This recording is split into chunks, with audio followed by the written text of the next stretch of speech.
د کهانۍ شروعات کې مونږ فینلینډ وینو. کله چې دویم جنګ عظیم په ختمېدو و نو د ټولو ملکونو پوج د فینلینډ نه وتو.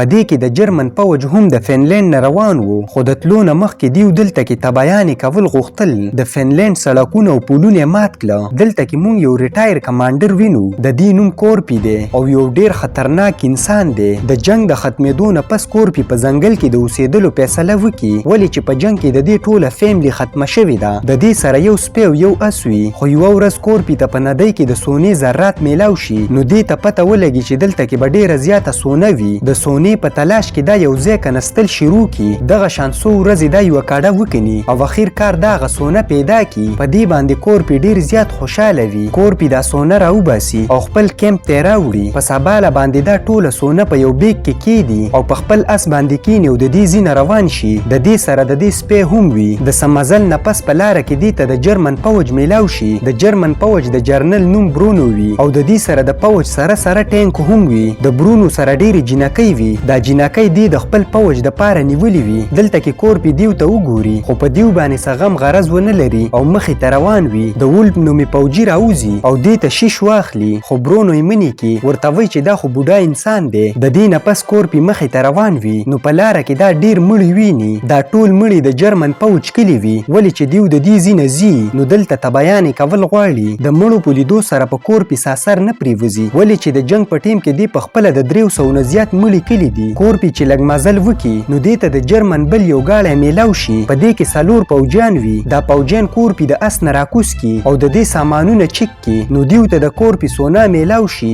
سونه ترې راواخلي او د ځان سره کیږدي. نو کورپي ته پته ولګي چې دیو به د دې سونه لوټ کړي او دا به مړ کړي. د ټولو نه مخکې کورپي خپل سپي ته د تښتېدو ووایي، نو د دې سپی منډه شروع کړي. په دې باندې پوج د شاته نه ډزې کوي، خو سپی د دې نه بچ شي. د دې نه پس یو پوجي په کورپي باندې ټوپک کیږدي او چې څنګه یې ولي نو کورپي خپل چاقو راواخلي او د دې پوجي په سر کې خښ کړي. دا نور پوجیان چې دا وویني نو په دې باندې حمله وکړي، خو کورپي په خپل چاقو باندې بل یو کس هم مړ کړي او بیا یو پوجي خپلې مخې ته ونیسي او د بل د ډزو نه ځان بچ کړي او دا بل پوجي هم په خپله وسله باندې په خپله مړ کړي. دې خوا برونو چې کله د ډزو اوازونه واوري نو دا دغه طرف ته را روان شي. دلته کې چې دا راورسي نو دا ګوري چې د دې 4 کسان چا وجلي دي. په دې کې د دې د پوجي سره د سونې یوه ټوکړه وي. برونو چې دا ټوکړه ویني نو دې ته پته ولګي چې دا به هم هغه بوډا سړي کلي وي او د هغه سره به ډېره سونه وي. نو برونو په دې پسې شاته ور روان شي. لږ وخت پس چې کله کورپي ته ورسي نو په دې باندې د ټینک ډزې شروع کړي، خو کورپي خپل اس له سپیډ ورکړي او د دیو نه وتښتي. کورپي یو ماین فیلډ ته ورسي، یعنې د بمونو ځمکې ته ورسي.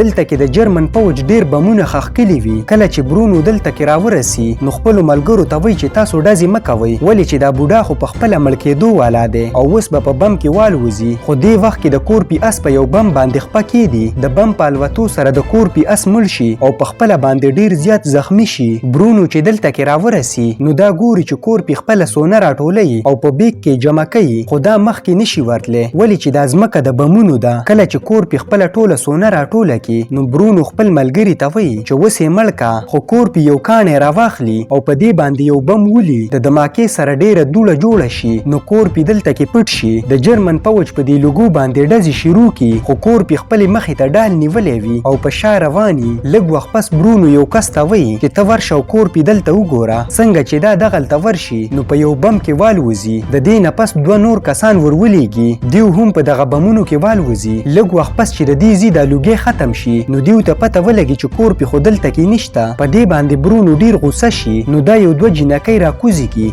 کمې چې دی نیولې دي او د خپل ټینک مخې ته روانې کړي. خو چېرته بم وینو دیو به پاسي او موږ ته به لار صفا کړي. دغه شان برونو سره د پوجیانو د دې ځینه وځي. دې خوا موږ کورپي وینو، دې ته په لاره کې یو سوځېدلی ګاډی میلاو شي. نو دا دلته ډډه ووایي، ولې چې ډېر زیات ستړی شوی وي او ډېر زخمي هم وي. د ټولو نه مخکې د خپلو زخمونو نه چرې لرې کړي او بیا په زخم باندې خاورې پورې کړي. دلته کې د کورپي سپی هم راشي، خو دا د کورپي خواته نه ځي، ولې چې دې ته خو کورپي د ځان نه د لرې تلو اډر کلی وي. کورپي ډډه لګولي نو دی له خوب ورشي نو لږ وخت پس په شور باندې د دې سترګې کولاو شي. دا چې وګوري نو د جرمن پوج دلته کې راغلی وي، د دیو سره سپي هم وي، نو دا د یو ګاډي لاندې پټ شي او کله چې دې ته موقع میلاو شي نو دا د جرمن د پوج ګاډي لاندې پټ شي او د دې ګاډي د پېټرولو ټینکۍ سورۍ کی او په خپل ځان باندې پېټرول واړی نو د جرمن سپي دا نشي بوی کولی. کله چې کورپي ته موقع میلاو شي نو د دې ځینه منډه شروع کی خو د دیو سپی ویني او په دې پسې غپا شروع کی. د جرمن پوج په ډزې شروع کی، په یو ډز باندې د کورپي خپه ولګي خو بیا هم د دې ځینه منډه وی.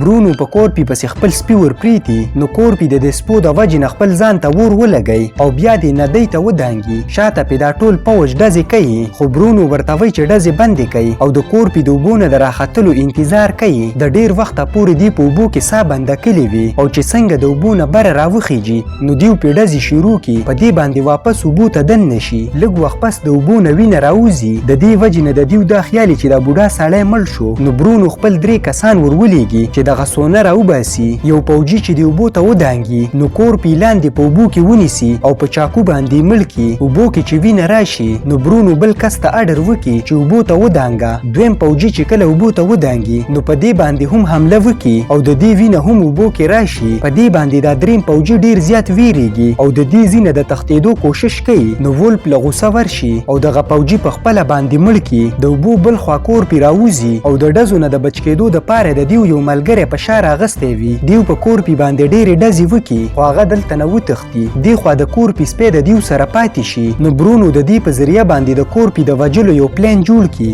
بل خوا کورپي د ډیر مزل نه پس یو ښار ته ورسي خو دا ښار د جرمن پوج تباه کلی دی. کورپي یو ګیس سټیشن ته لاړ شي او دلته کې د وده کېدو کوشش کوي خو د دې زخمونه دې له ډیر درد ورکوي. بیا هم دا د خوب کوشش کوي. لږ وخت پس کورپي وده شي خو چې کله د خپل سپي د غپا आवाज واوري نو دوباره راویښ شي. کورپي چې څنګه د خپل سپي سره میلاو شي نو دا ګوري چې په دې پسې خو بم تړلی شوی دی. دا چې دا بم څنګه لرې کوي نو دې کې بم راوچوي. په دې باندې کورپي ډیر زیات زخمی شي او کله چې کورپي په هوش کې راشي نو دا ګوري چې د دې مخې ته برونو ولاړ دی. برونو د کورپي نه ټوله سونه واخلي او د دې جب کې د سونې یوه ټوکړه کیږدي. بیا ورله پانسي ورکړي او مړې کړي خو د کورپي سا د پیشو ده، دا لا مړ نه دی. په دې ستنه کې دا په یو میخ باندې خپه کیږدي. بیا دا دویمه خپه هم په یو میخ باندې کیږدي. د دې خپه زخمی وي نو ډیر درد ورته رسي او دغه شان پوره شپه تیره شي. څنګه چې سحر شي نو یو جاز د دې خواته کینی. د هوا په وجه باندې کورپي د دې ځینه راوغورځېږي. د دې جاز نه 2 پایلټه راکوز شي.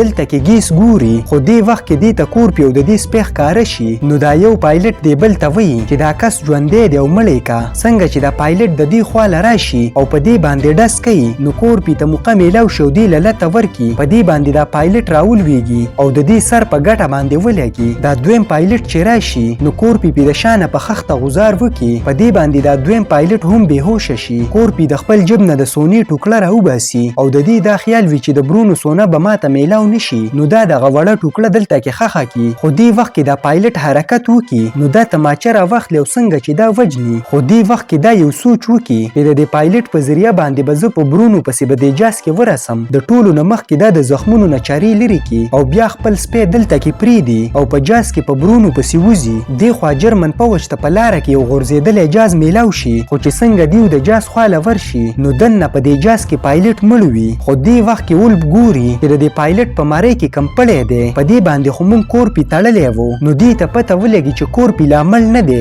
بلکې هغه ژوندی دی او د دیو د وجلو دپاره واپس په دیو پسې راغلی دی. نو برونو خپلو ملګرو ته د دې ځینه د وتلو اډر وکړي. دیو چې کله په ګاډي کې کینی نو یو 2 پوجیان په خپلو کې د کورپي په باره کې خبرې کوي. د دیو سره په ګاډي کې یوه د اینو نومې جینۍ وي. دا د دیو په خبرو پسې خاندي او دیو ته وایي چې کورپي څو ځله د رشیا د پوج نه بچ شوی دی او چې کله بچ شي نو بیا خپل دشمنان ژوندي نه پرېږدي. کورپي یو ریټایر کمانډو پوجي دی خو دې کې کورپي راشي او یو پوجي مړ کړي. دویم پوجي چې د ګاډي نه بهر وګوري نو کورپي ونیسي او د ګاډي نه غوزار کړي او یو ټینک پې ور وخیږي او مړ شي. اینو د ټوپک د راغستلې کوشش کوي خو کورپي دې ګاډي ته رادننه شي نو دې ته پته ولګي چې دا جینکۍ خو دیو نیولي دي نو دا یو ټوپک د اینو له ورکړي. د دې نه پس بره دې ګاډي ته ور وخیږي او د دې ډریور مړ کړي او د ګاډي نه غوزار کړي. اینو ته ډرایوینګ پرېږدي. بیا دا ګاډی د ټینک خواته ورولي نو کورپي د ګاډي نه دې ټینک ته ور ودانګي. د دې نه پس اینو دا ګاډی د بل ګاډي خواله راولي راولي. نو دا ټولې ښځې په دې پوجیانو باندې ډزې شروع کی او په دې ګاډي کې برې مړه کی او اینو په ډرایور باندې ډز وکي او دا هم مړ کی.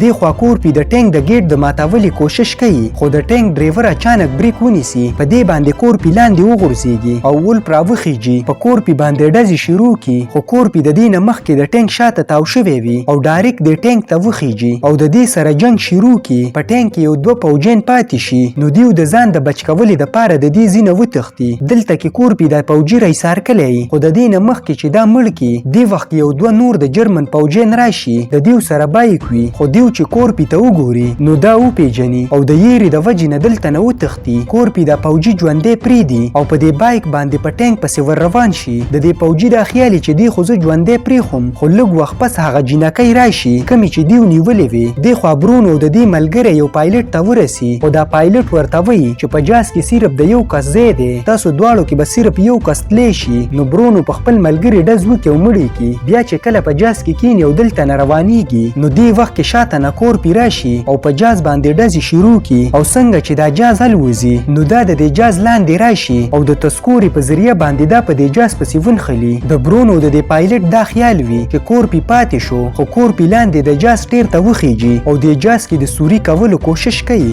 جاز کې یو سوری وکړي او د دې په ذریعه باندې بره راشي. برونو ته په جاز کې اوازونه راشي نو پایلټ ورته وایي چې دا جاز ډیر زوړ دی د دې وجې نه دا ګړبېږي. خو برونو د چک کېدو دپاره د جاز دغه کمرې ته ورشي او چې څنګه دروازه کولاو کی نو کورپي پې ور ودانګي. په دیو کې جنگ جوړ شي چونکې کورپي ډیر زیات زخمی دی. د دې وجې نه پې برونو زورور وي. برونو یوه پټه د لاس نه تاو کی او په دې باندې کورپي رایسار کی خو کورپي ته دا پټه ونیسي او یو بم ته ور وارتی او د دې نه پس دا بم لاندې غوزار کی. د بم سره سره کورپي هم د جاز نه لاندې وغورځيږي او په دماکه کې مړ شي. دې خوا کورپي چې کله د پایلټ خواته لاړ شي نو دې ته پته ولګي چې د جنگ په وخت کې پایلټ په ګولۍ لګېدلی دی. د دې وجې نه جاز لاندې روان دی. نو دا خپل د سونې بیګ په غیږه کې ونیسي او د مرګ دپاره تیار شي. لږ وخت پس دا جاز په خټو کې وغورځيږي. دې خوا د رشیا پوځ چې کله د جرمن ټینکونه وویني چې د دیو طرف ته را روان دي نو په دې باندې د حملې دپاره تیار شي. خو لږ وخت پس دیو ته پته ولګي چې په دې ټینک کې خو د دیو جینکۍ دي کومې چې د جرمن پوځ نیولې وي او ولف کوم چې د جرمن پوځي دی